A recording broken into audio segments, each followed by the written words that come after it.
Good evening. Good evening and welcome very, very much to Conversations, where we're pleased to welcome to the program this evening philosopher extraordinaire, philosopher of moral ethics and so forth, raising questions of extreme importance to the overall society, and that being Timothy Cooney, who's written a very interesting book, Telling Right from Wrong. Tim Cooney, welcome very, very much to Conversations indeed. Harold, thank you very much. I wonder if you might share with myself, and maybe we could here at the outset just sort of quickly show the book. It's Telling Right from Wrong, what is moral, what is immoral, and what is neither one nor the other. It's a big subject, and it's one that there's not enough discussion or clarified discussion in terms of the overall society, that we have a confusion in terms of moral and ethics that is threatening to us not only in the immediate sense, but also on a world scale. It's an important issue that's not raised enough serious discussion, the question of ethics and morals. I would look at it maybe a little different way. It's raised too much. The point I try to make in my book is that there is such a thing as morality. It has to do with the survival of the group. But the tendency has been over the centuries to throw in anything we feel important under the heading of morality. Now, when it comes to morality, you can't compromise. If we compromise with a murderer, we're all going to die. If we compromise with an arsonist, we're all going to die. If we compromise with a murderer or with the concept of murder? No, I just say that when it comes to what I call the primary code, arson, murder, assault, stealing, those are the kind of acts that if a group permitted, that'd be the end of the group, because one psychopathic killer would burn down the whole village, as it were.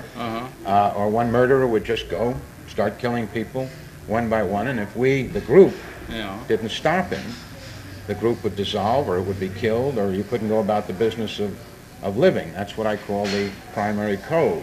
Something that would destroy the group if it were permitted to be, if it were sanctioned in the name of not even sanctioned, just if for some reason the group just stood idly by while an arsonist went about his or her business, that would be the end of us. It would be the end of the group rather quickly. And interestingly enough, no group has ever survived without the primary code.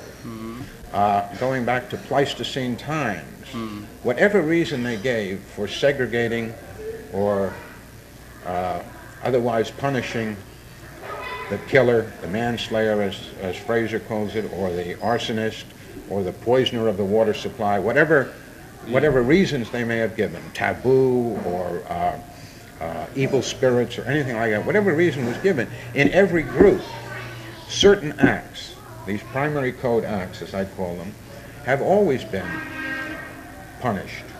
And the perpetrators either segregated, killed, ostracized, something's happened to them.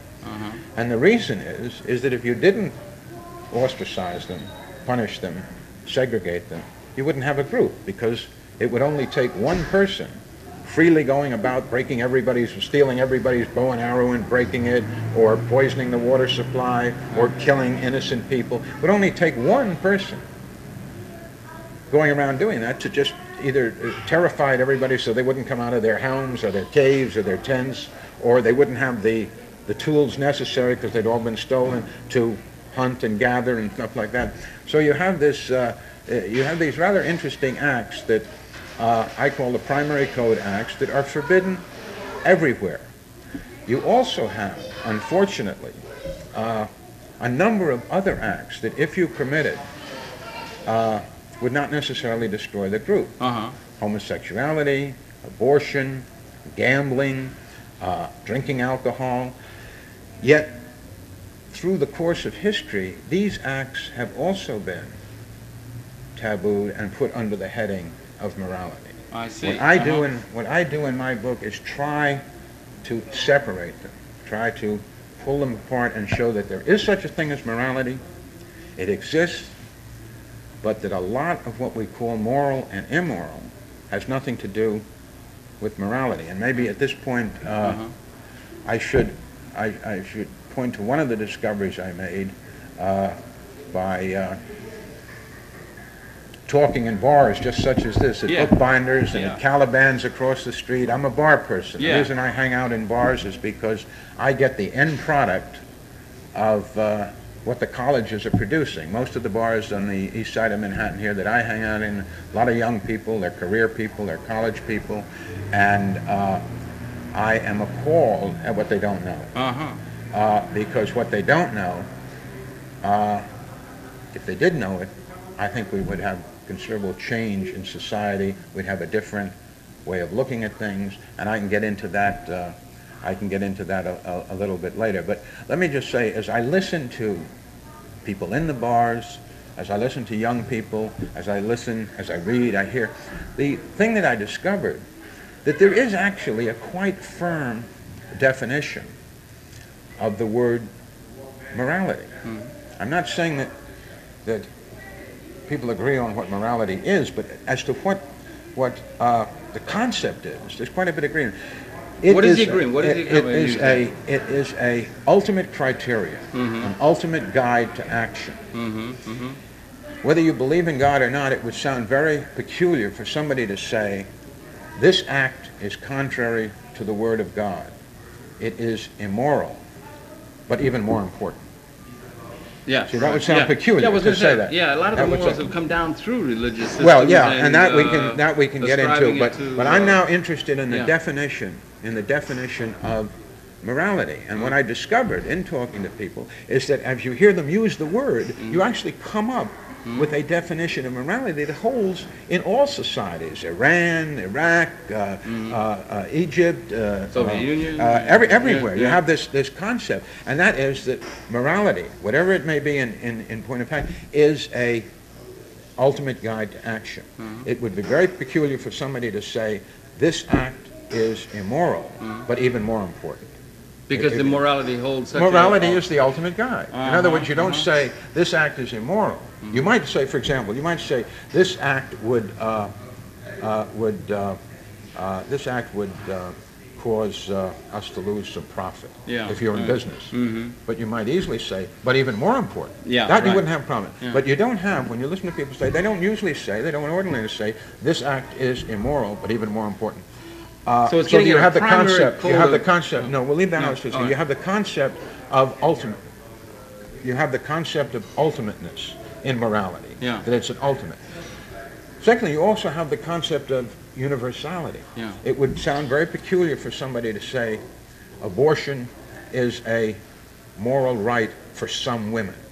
You know, in other words, it's the. Now, what I'm trying to get at is, as I listen to common usage of the word morality, I had discovered that it has, in a sense, quite precise definition. It's an ultimate and universal guide to action. Now, the real problem is, does such a guide actually exist? In other words, we have a quite precise definition of a unicorn. It's a thing that looks like a horse. It's got a horn in front of it. Okay, that's a precise definition. We're all in agreement on that. Now the question is, does one exist? Right. So we have the definition that I hear as I talk to the young people in the bars who've come out of the colleges. They have this idea that it's an ultimate universal guide. Now, does one exist? The point that I have made also in talking to people, or the point that I've discovered in talking to people, is that yes, there is an ultimate and universal guide to action. And basically it is the survival of me, you, the group. We want to survive. It would sound very peculiar for somebody to say, given our desire to survive, but even more important. You get what I mean? In other words, you would not say, you would not say, given, there's nothing more important than the survival of us and the group. I mean, because beyond that, if we don't survive, then there is nothing. And by the group, do you mean in the sense, like if we use that term, by the group, we say the group here in New York City, a group that you're a part of, society. The human family, it could be society. I mean, I start out in my book, I go back to Pleistocene times, the earliest groups, but it all holds up. Now, in every group I have discovered, and it doesn't take a great discovery, but there is a desire, your desire, my desire, operator's desire, the people here desire. We all want to live. We all want to continue living. And no animal, or very few animals, are able to survive less on their own than man. In other words, if I put you stark naked in the jungle, you aren't going to last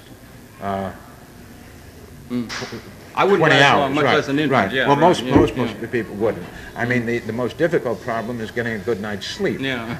Man can't, like some animals, he can't hang upside down and sleep. So we need a group. Yeah. So your survival, my survival. So we not only want to live ourselves, but we want the group to continue. Now questions arise: which is more important, the group or the individual? That's what about people who have within, let's say, a religious creed or religious belief or something like that, a firm belief and really intrinsic to their way of thinking that there is a continuity of the spirit beyond that which is the normal, waking reality and so forth, and that there are people even who are ready to, in the name of they would accept death for themselves or even their group in order to serve a higher order, some God thing. Right. You have that. You have that in, and that's often done in the name of morality. Those kind of suicide missions sometimes, definitely. and kamikaze pilots and so forth. But I return that in a moment because it's a very interesting point. But the thing I want to say is that what I discovered is that given your desire, my desire, their desire to live, we have to maintain a group in order to live. We're not capable of doing it on our own, alone, naked in the jungle. Given that desire that we and the group continue, and that's an ultimate desire. That's it. You can't say, it's just not sense say, given our desire to survive, but even more important. Yeah, right. I understand. All right, so now we have morality. It not only is quite clearly defined term, revered by survival. but there's something that really exists out there in the real world, namely our shared desire to continue, that fits in with this definition. Now, there now turn out to be certain acts that are contrary, that if we allowed to happen, would destroy the group. And that is your murder, arson, assault, poisoning the water supply, various things like that. So those acts are immoral. Why do I call them immoral? Because they're contrary to this ultimate guide, which is the survival of the group. If we allow them, we die. We don't want to die, therefore we have to prohibit these acts.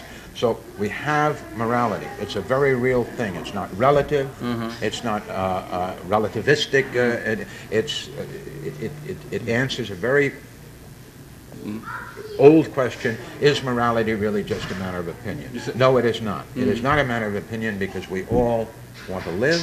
We want to continue to live, and it's absolutely necessary that we put away killers, arsonists, robbers, poisoners of water supply, stuff like that, or we die. Well, now, if you say a killer, if someone is a killer and someone kills someone in the society, that doesn't mean everyone's going to kill everyone in the society. That one person would kill one. But we have no idea. And the extension of the killing of the one to the destruction of the group is a little bit of a jump, isn't it? No, what I'm trying to get at is that once he kills one person, we dare not let him continue about the business because we do not know what his intentions are. He's already shown that he can kill one person. He's already poisoned the water supply once.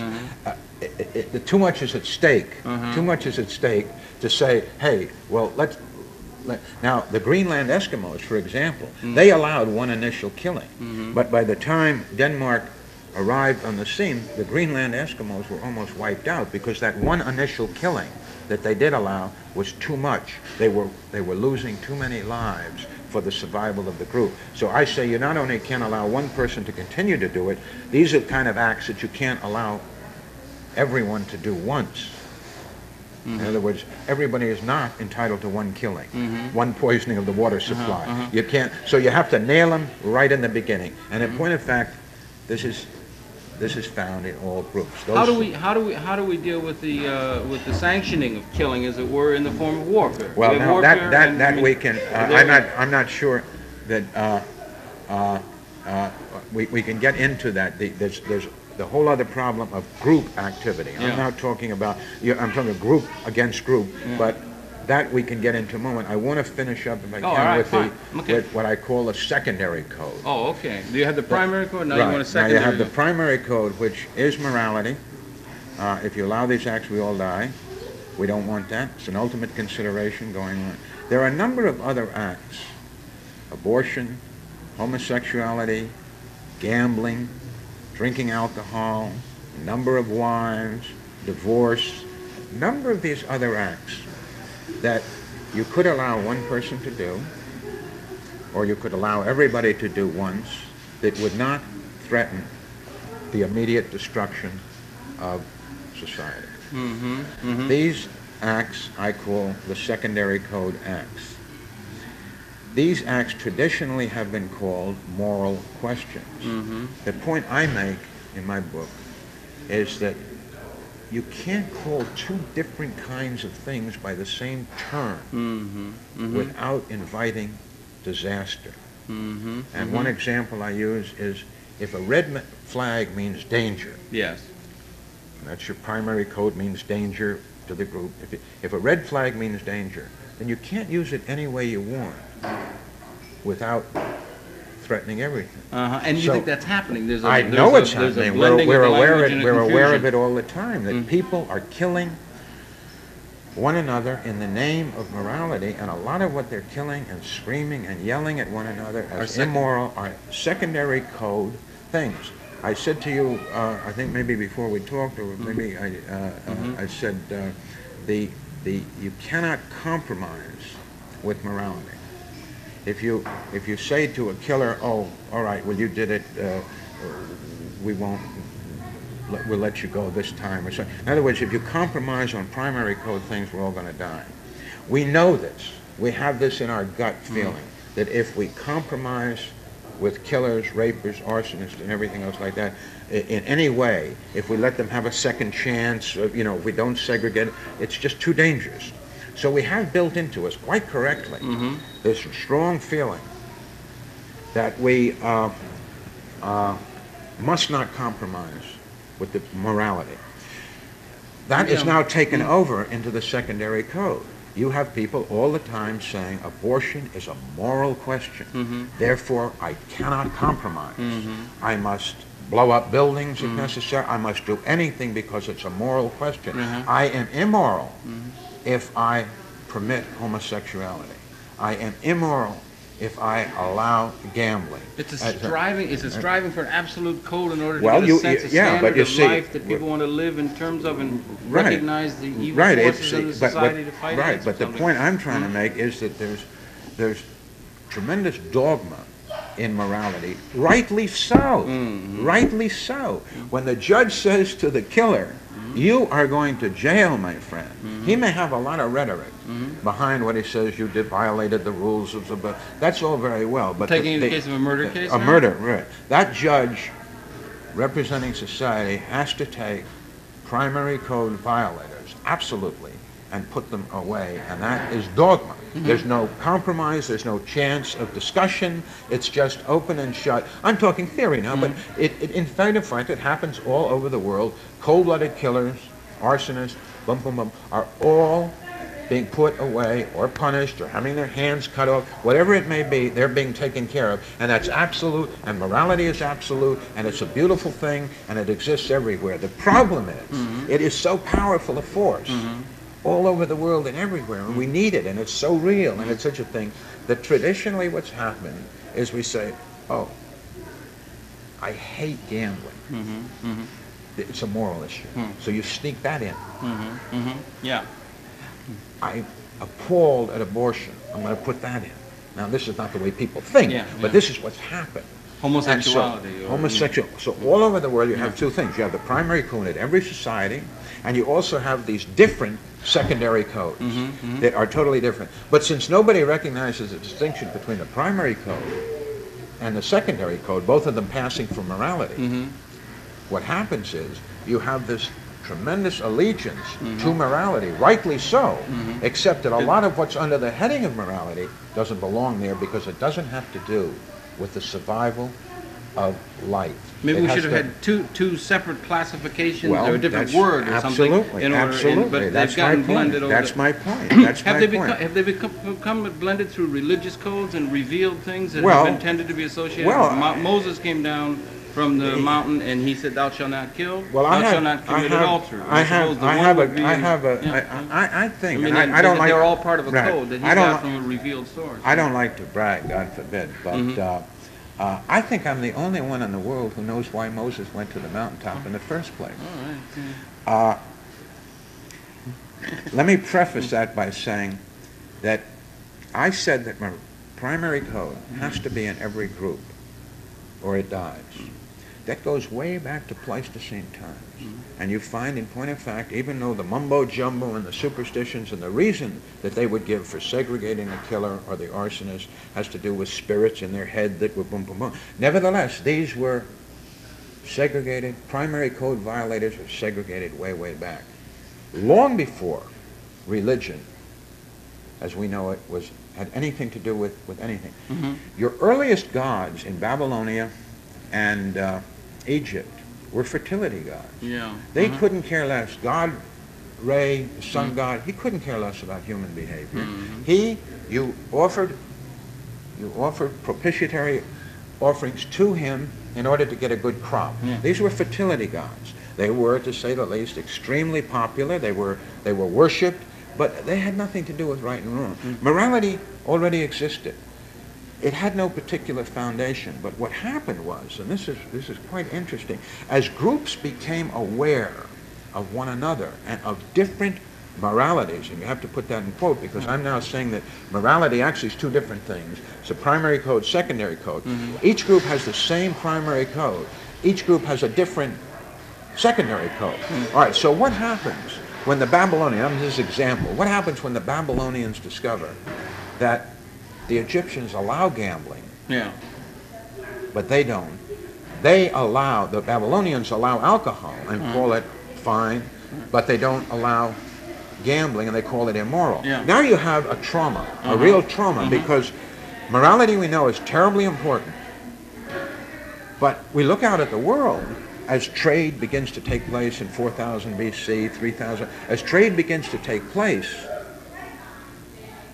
you suddenly look at another group and say, my God, they do it upside down from us. They are immoral, but maybe they're not. Maybe they're right and we're... How do we know? And each group went through this trauma. And this is a trauma that incidentally has been repeated maybe in your lifetime. It certainly was in my lifetime. I remember as a 6 or 7-year-old child suddenly discovering that the people in India do things quite differently than we do and call things bad, which we call good, and good would be... And I was very confused about right and wrong. This is a trauma that takes place.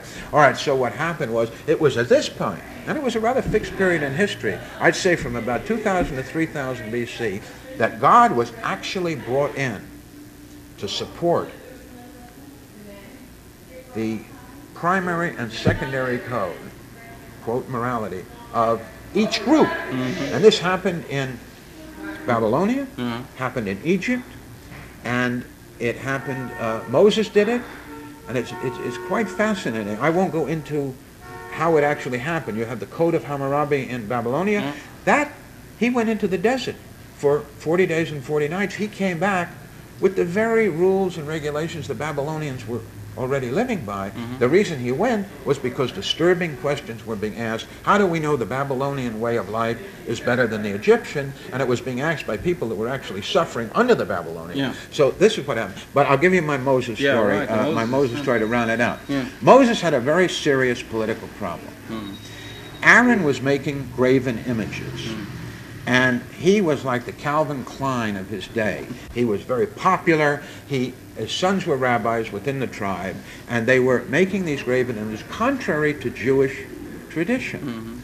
And Aaron was Moses' chief rival. Now, the thing that's always troubled philosophers and even theologians is, why did Moses go to the mountaintop? Because what he came back with was also obvious. The Jews prior to his going, we're not killing one another. We're not killing one another with impunity. They were being punished if they killed. They knew it was wrong. They were not robbing one another. And yet Moses goes up to the mountaintop and comes back with the obvious, apparently. All right. The reason Moses went to the mountaintop was because his arch rival Aaron was attracting such a following with these graven images that Moses' leadership in the tribe was actually being threatened. So what Moses did, and I can use my own language, is he went out to the mountaintop, and he took a big hunk of the primary code and a little hunk of secondary code, and he brought it, and he made it in tablets, and he came back down, and he said, "Thou shalt," I just spoke to God, and he said, "Thou shalt not kill." All the Jews went, "Right, that's certainly true." Thou shalt have no false god, the First Amendment. Well, that's monotheism. Yeah, right. That's monotheism. Yeah, right. That's necessary because if you don't do that, then the question arises, how do you know our God is the right God to listen to? You see, he was faced with the same problem everyone was faced with once they got to know other people's secondary codes that were different from it. We want to do the right thing. And we've got to have the same, we've got to have authority for what used to not have authority, namely morality. It just existed. So what was happening in each group was they were bringing in God to support their belief. So Moses said, all of this obvious stuff, thou shalt not steal. And the Jews said, yes, yes, yes. And they must have loved it when he said, honor thy father and mother. You can just imagine the Jewish mothers and fathers, yes, yes, yes, yes. And then he said, the zinger, the real reason he went to the mountaintop, he said, oh yes, and by the way, no graven images. At this point, Aaron and his sons, the rabbis, were undone. Because either they had to say, Moses is a very wise man because he's codified which has never been codified before, thou shalt not kill, thou shalt not steal, and that's pretty heavy stuff. On his own, he's codified this. He's a very wise man. Or else they had to say, he did hear from God. In any case, what happened with Aaron is that he was undone. No more graven images. We do not hear of Aaron again in the Hebrew version of the Bible. But that is ascribing to a higher authority in a certain sense that it was in the religious tradition, not only what would be within what you call your primary code, but also certain kinds of secondary code considerations, and that's been characteristic of many of the sources of morality or religious authority throughout history, and has increasingly become so. Definitely. Been a problem, Each group. They haven't been able to separate the two clearly enough. Group. Do you think we do psychically, at a certain level, separate those No, things? absolutely not. No, That's people are killing and dying. And people are killing and dying, not over their differences. Nobody in the world differs with anybody else in the world over the question of robbery, arson, murder. We're not having arguments with Iran over whether or not to put away people who poison the water supply. There's no group in the world that's saying, we believe that people have a right to poison the water supply. There's no group in the world that says, we believe people have a right to rob and steal from one another. But that's not a problem. But don't things become relativistic in a certain sense? Suppose in a certain sense there is a question of pollution in the modern experience. You can pollute the air at a certain cost in terms of economic terms. There are always going to be questions of what do we actually mean by pollution, by murder, by arson. That can be. But you and I have a pretty good idea when we walk down the street. I mean, there are companies that pollute the water and they're not locked up. But we're beginning to appreciate. We're beginning to appreciate that this is falling under the general heading of pollution, which is an extreme danger to the group. We're beginning to finally, there was a time when we could do all the polluting we want except for defecating in the living area of the group and poisoning the water supply. That was something that people, didn't do. But original man chopped down trees, let the floods go, all of that. But now we're beginning to appreciate that these are actually falling under the heading of pollution. It has to be curbed or stopped. But what I'm trying to get at is that what's happened is that each group called upon God to sanction its code, capital letter C, code to include both primary and secondary. Now, my code and your code is actually quite identical in certain areas. Thou shalt not kill, thou shalt not steal. Primary level, there's But we forget about that because it's just a commonplace.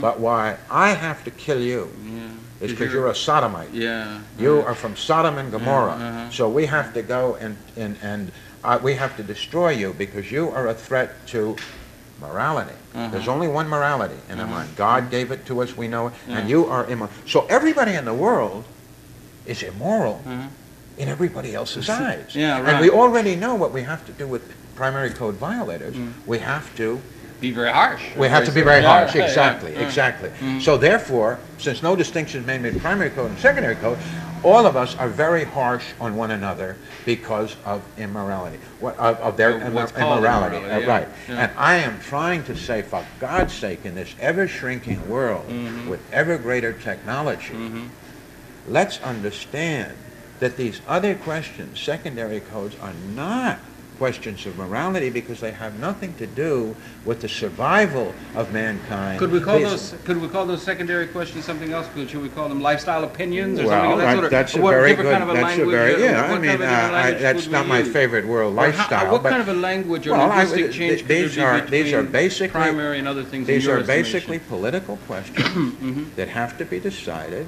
by the political process. These are political questions, and they have to be decided. They are, and this is the most important contribution maybe I can make, is they are matters of opinion. And when people say abortion is wrong, I'll give you a little trick, and this is something that the viewers can do or nudity as wrong, well. Well, no, but watch this little trick. Watch this little trick. It's good. If I say to you, in my opinion, murder is wrong, you have sort of a little feeling of, well, who is Tim Cooney's opinion on murder? I mean, we know that murder is wrong. I don't need to hear Tim Cooney says in his opinion murder is wrong. Why? Well, I mean, you could say, I mean, well, no, but I'm just saying that it's a little presumptuous if I heard you, Harold, say, in my opinion, rape is wrong. I think, hey, wait a minute. Why do you have to say your opinion? Yeah, right. I mean, it just is, it isn't. And you know why? It's because if you put the word opinion in front of a truth, it has a jarring effect. It lessens its... well, sure, opinion lessens the force of what you're saying. And if I say, in my opinion, arsenic is a poison, I'm almost dangerous to society because it's not a if I'm going to make that's opinion. That's a matter of fact, of scientific right, fact. And it's also the reason that you get this jarring effect when we put, in my opinion, poisoning the water supply is wrong. In my opinion, rape is wrong. You say, wait a minute, there's something wrong here. Of the Supreme Court. Well, yeah, but there's something wrong here because we're dealing with truth. If you put the word opinion in front of a truth, in my opinion, 2 and 2 are 4.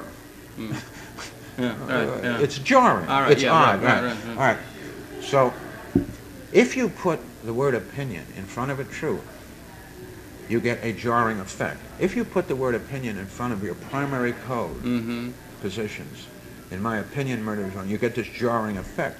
Interesting enough, and this is your good. Well, how about the thing now, primary code, where I asked you before, and you haven't talked about war? No, wait a minute. Let me show you my little trick first.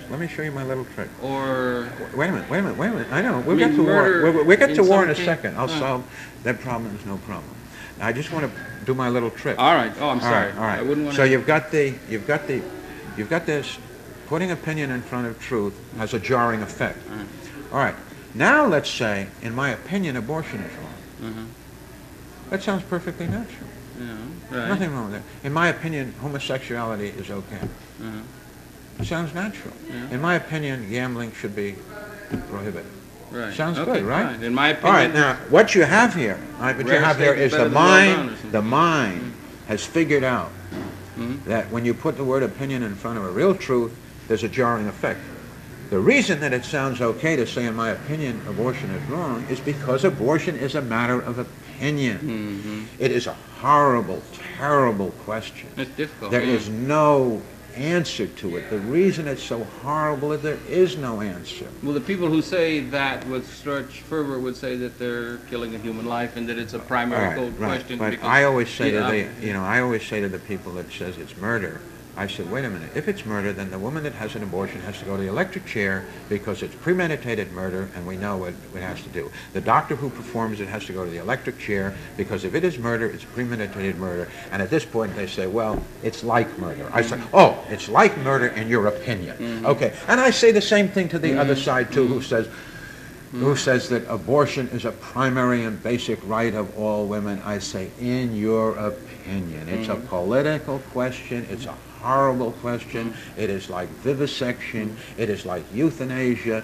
The reason these questions are so horrible is because there is no one answer, and what happens is the minds of most of us are torn. They're split, saying, hey, wait a minute, this is horrible, but it's also horrible that make the woman carry the baby when she, and that's horrible, and life has put us in these horrible things, and if we don't start understanding it is a matter of opinion, and that these are not moral questions for which there are moral answers, we're all going to die. Well, now, how about war? All right, war is basically caused. I don't know. I mean, the murder that takes place in a wartime situation, the trauma that's involved with people who have to go back a little bit. I would say to you, there are very few people that go to war or ever gone to war without morality and God behind them. God mit uns, they all say. They all say God mit uns. Right, God mit uns. Right. I don't know that anybody. There are very few times that it's very hard to get human beings to kill one another unless they think that they're morally correct. Morality is so important to us, and life is so important. They're very like to kill one another over a secondary code. Exactly, exactly. One conflict. Exactly. That's what they're dying over. That is what they're dying over, because there's no disagreement on murder, rape, robbery, arson, but what they are saying is those people are immoral. We have to kill them. We have to. And now, there are, of course, just wars, not just wars particularly, but there are times, definitely, when a group, a society, a country has to defend itself or die.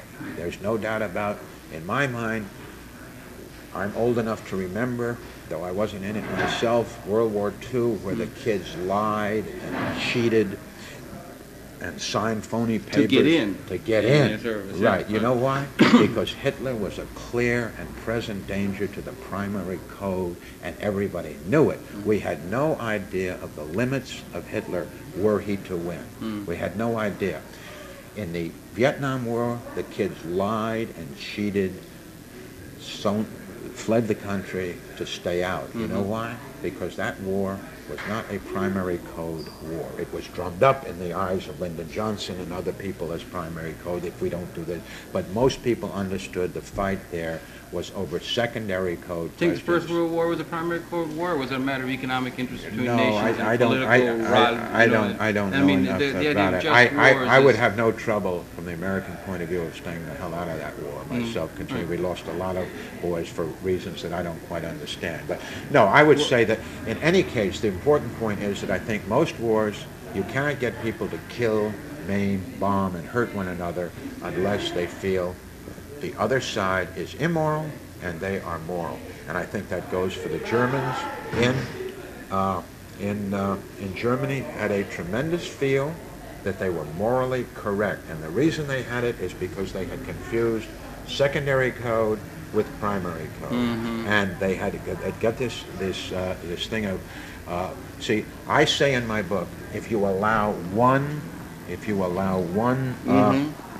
killer to go about his business, we all are in a lot of trouble. Yeah, I have a little hard time with that, because if one killer kills someone, I don't quite see how that. I mean, I can see as a principle, if everyone were to order cream cheese and say we have a terrible thing, but people don't. I mean, because one person does it doesn't mean that everyone's going. No, but the stakes. No, I agree with you. I mean, that's the whole point I made. If everybody were a homosexual, and a devout homosexual who never went near the opposite sex, that would be the end of it. That's what I call that would be because you could see there'd be no procreation, right? But or if everybody spent their days in drunken gambling, that would be the end of it. And I make that very point in mind. I call that enormous numbers. But there are certain acts that if we allowed everybody to do once, or if we allowed one person to continue to do rather quickly, it would shut down society. We are in Bookbinder's Bar. There's a bar across the street called Caliban's. About 3 years ago, there was a cold-blooded killer in the neighborhood, a slasher. I don't know if he was a killer, but he was a slasher. People didn't go to the bars. They weren't in the street. It virtually, and we had everybody out looking for them. In other words, they had cops were looking and everything else like that. And what I'm trying to say is that this was, it's extremely frightening. Primary code violation is extremely frightening to the human animal. And he if he doesn't do something about it, is going to be traumatized. These other acts, there's definitely, if we allow too much of them, we could be in trouble. But the point is, you have to first, before you ban homosexuality, as being before you said it, how many people, if we allow homosexuality, want to practice it to the exclusion of any other kind of sex? And you say, okay, raise your hands, I see. It's 10%. Can society survive that? Yes. Therefore, if we ban homosexuality, it has to be on some other consideration than the end of the world. Yeah. I'm not saying you can't ban it, and it has been banned throughout it, but you can't ban it based on primary code morality, because it's not. You use the term primary code. Do we in the society in general? Do we in government parlance? Do we in the organization of the society use or have a term primary code that differentiates these? No, we don't differentiate. We don't differentiate. We don't. You're trying to see. I'm just saying that we have a primary code. We also have that happen more in our discourse. And well, my primary thing I would say is that let us lower the rhetoric on all these secondary code things. Those are that lifestyle opinions. Well, they're political opinions. Some of them are terribly. No, there's some of them are terribly important. But I mean, one of the points that I make in my book is that a society that allows homosexuality, that allows drinking, that allows divorce, is not morally superior to one that doesn't.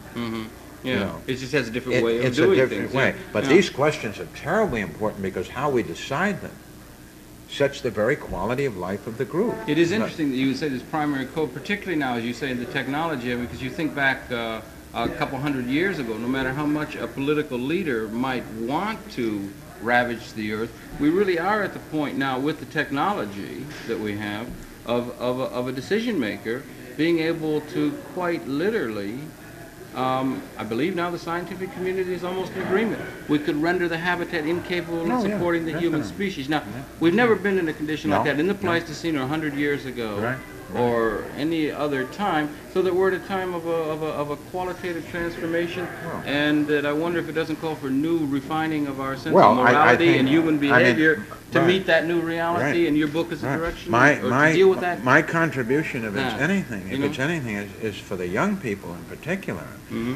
is to be much more cautious in who they allow to come to positions of leadership.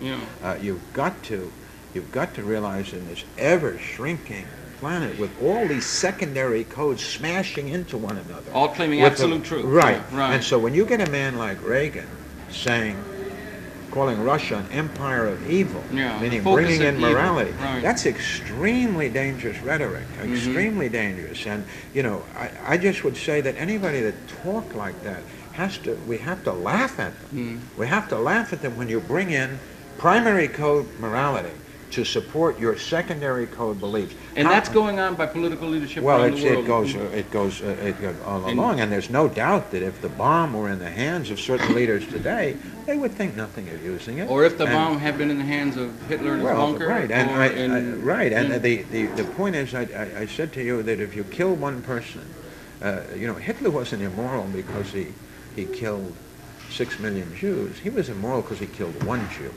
When he killed one Jew, there was a chance that he might kill more. When he killed all the Jews, there was a chance he might kill other groups. When he killed all the other groups, there was a good chance he'd blow himself up and the whole world with it, because whatever reason he gave in the first place for killing the first Jew, he was beyond the pale. He was I call him a suicidal personality. These people, whatever the rhetoric they capture to get higher and higher, they have to go higher and higher, and eventually they blow themselves up. I mean, and I had as much fear of Lyndon Johnson, that Lyndon Johnson, had he been able to, I think he would have taken the world with him.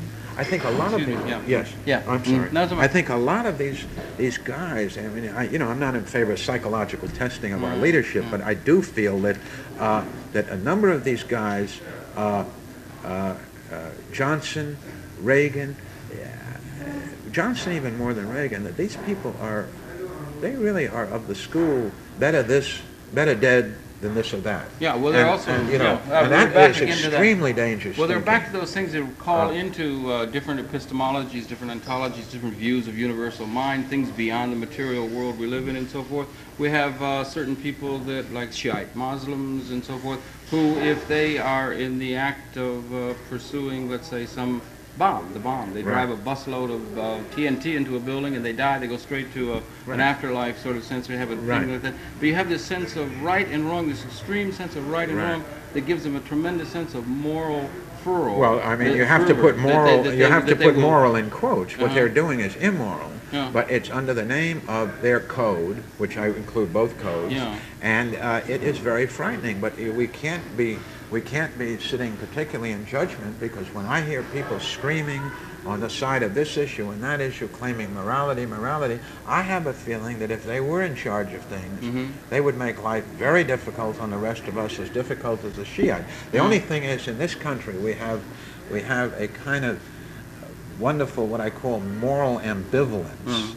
A lot of New York City. Yeah, right. Especially on the east side. That's why I live here. But we on the east side of Manhattan are fierce defenders of the primary code, but we care nothing about most secondary code decisions. Well, listen, this is a liberal city.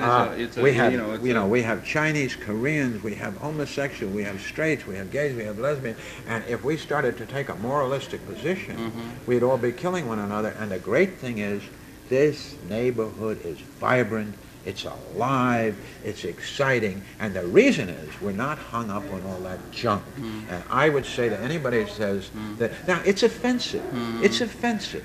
A lot of it is offensive to you, but you have to, the vibrancy is so great, you have to take the offensive things too. You know, when I see two men come out of a cab in front of company over here, and or go into a cab, or one's leaving, and they embrace and they French kiss and everything, it's, you know, given my background, it's a bit much, but nevertheless, I have to say that is the glory, of putting the primary code first, because anywhere else they'd be beaten up, and that is what's going to kill us all, is this secondary code smashing into one another. And the secondary code being, I understand. You know, this killing of things in the name of morality is just, we're all immoral in somebody else's eyes. Religious systems for many people that we've had in place are not having the strength that they have in other places and so forth. They've given certain people a sense of purpose. I think it's probably needful on the part of the human psyche to have a sense of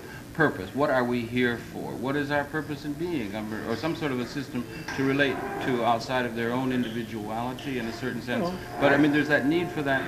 Do you think that it is that, given the situation where for the first time in 3 million years of evolution we can destroy our the primary group being humanity again? If the world blows, it will be in the name of right. It won't be in the name of wrong. Right. It will be in the name of right. It's about time when we figured out what we mean by right and wrong, because that's certainly the person that pushes the button won't be doing it in the name of evil. They'll be doing it in the name of good. How are we doing it? Do you think that there's such a, I wonder if I could ask you a thing. Do you feel that there is such a thing as a universal consciousness, that there's a consciousness of which we're a part, and that we can find an epistemology or an ontology, or get some idea of what human purpose is? No, I don't know about human purpose. I mean, beyond survival. You say survival is the primary code question.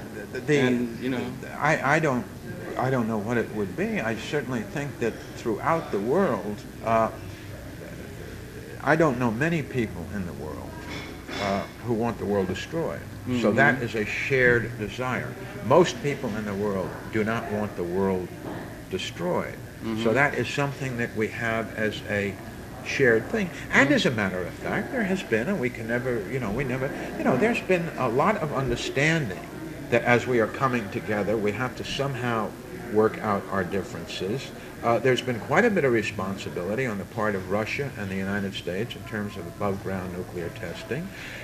The rhetoric is the same as historical. Well, no, the rhetoric's terribly frightening. We're still having presidents who say evil is there, and they're still pointing the finger and so forth. The rhetoric is the same as it has been throughout history. Oh, the rhetoric. And don't you think there ought to be different language beginning to emerge from our political leadership or something in order to I think the way that deal with the reason the reason I talk with young people much more is they their responsibility has to be increasingly to laugh at these people who use that heavy artillery, primary code rhetoric on secondary code questions. And I'm talking particularly on Reagan when he says empire of evil, when he says you must fund the thing on Nicaragua because not to do so would be immoral. Well, as a matter of fact, Tom Wicker in the Times laughed in public at Reagan for calling it a moral issue. But the point is, the children and young people will not go to war under the banner, we are very annoyed. They will go to war under the banner, we are right and we are wrong. It's long past time we define right, wrong, and what is neither. That's the point that how are we doing on time? About 5 minutes or so. Right, yeah. I did want to say one thing that the question, and it's of some importance. Philosophy has been badly hurt over the past 20 or 30 years because it's gotten so arcane. In the reviews of my book, I have been called a pop writer. I don't consider myself a pop writer. Some of the things, as you know, are quite difficult in here, but I try to be read. I try to be able to be read. My argument with traditional philosophy has gotten so arcane that some of its really powerful ideas, as I sit, you know, like in bookbinders here, and I talk to young people out of the colleges, they've never heard of some of these powerful ideas that are not even in dispute among philosophers, but they're just not reaching them because nobody takes philosophy anymore because it's too difficult to understand what the hell they're talking about. So I would give you just one. For example, it's called the theological fallacy.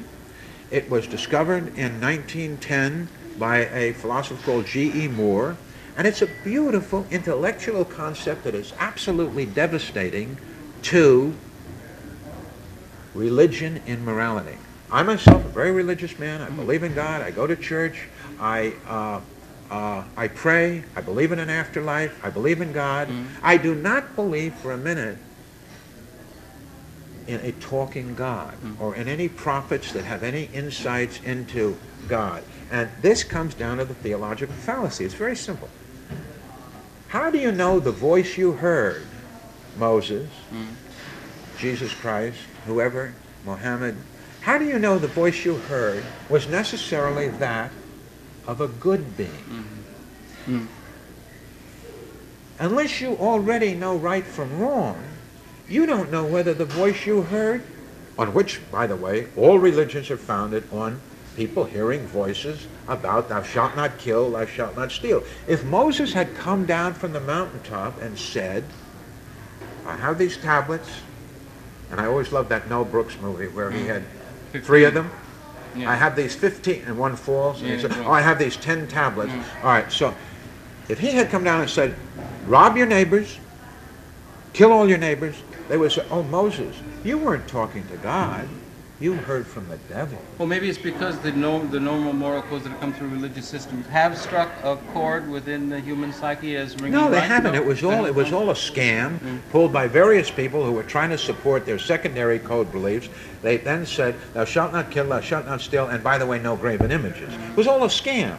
I mean, they may not have known it. All I'm trying to say is that when we laugh at Reverend Moon because he says he just heard from God, we should also equally laugh at the William Pope. Blake? Should we at laugh the at Pope, William Blake? we should laugh at the Pope. We should laugh at the rabbis. We should laugh at any of them who are talking from their official position about human behavior, because in point of fact, we must have morality, a sense of right and wrong, good and bad, before we can know the voice that we heard was that of God. And this is called, in 1910, goes way back there, called the theological fallacy, and I maintain it is devastating to religion in morality. And when somebody puts on a funny hat and says, don't masturbate, hey, where's that coming from?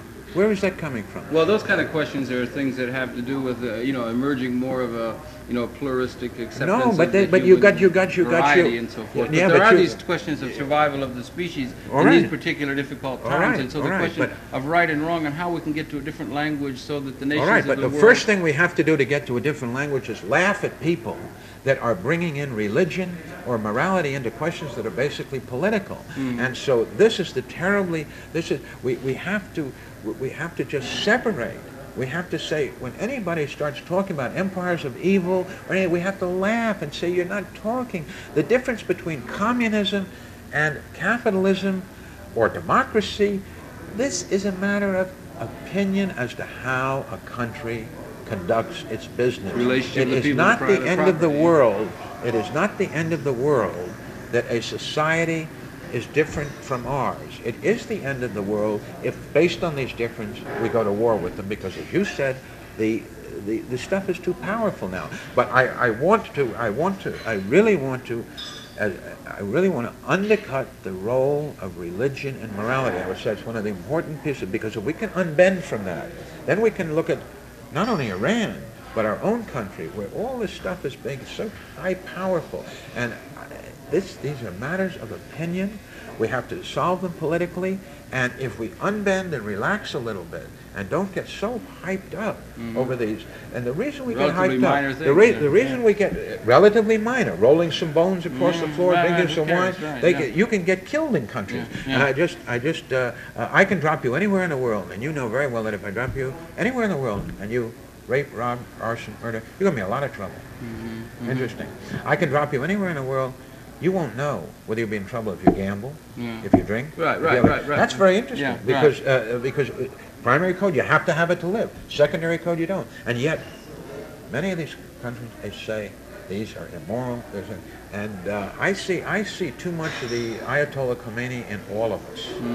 Well, there's this striving for there to be a sense of finding the source of evil, as there is somewhere, because perhaps I suggested before, we live in very, very difficult times, just psychologically. The fact that we have this destructive capability, characteristic of the contemporary moment, so there's a sense of mission on the part of so many people to try and make sure that things move right. But there is an increasing recognition on the part of a great number of people. We have this commonality in terms of finding language that can allow us all to survive, the group, then, that you say, and not there's destroy been quite a bit of everything, responsibility in that area, but we have to move forward. And your book is a movement toward trying to get people who are concerned, philosophers, professional philosophers, and other people of the mind, to think clearly about language and about what we are actually encouraging in the society by the language we use. A lot of our language makes us very angry, the way we talk.